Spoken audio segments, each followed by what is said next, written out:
நல்லா இருக்கு, நல்லா இல்ல அதெல்லாம் தாண்டி வந்து ஒரு மிகப்பெரிய ஒரு உணர்வா வந்து இந்த படம் எனக்கு வந்து இருந்துச்சு.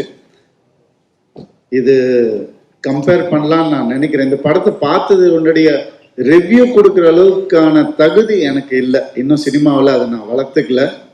அது நான் இன்னும் கற்றுக்கிட்டே இருக்கிறதுனால எனக்கு வந்து இந்த ரிவ்யூ கொடுக்கணுன்னா ஒரு அளவுக்கு கற்றுக்கிட்டு தான் கொடுக்கணும். நான் இன்னும் கற்றுக்கிட்டே இருக்கேன்னு தான் நினைக்கிறேன்.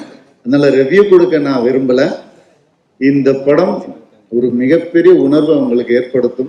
அதுதான் சக்சஸ்ன்னு நினைக்கிறேன். ஸோ கண்டிப்பா சக்சஸ்ன்றது மட்டும் எனக்கு நல்லாவே தெரியுது. பாலு மகேந்திரா சாருடைய வீடு படம் நமக்கெல்லாம் எவ்வளவு பிடிச்சதோ இந்த படம் அந்த அளவுக்கு கண்டிப்பா பிடிக்கும்ன்ற பெரிய நம்பிக்கை எனக்கு இருக்கு.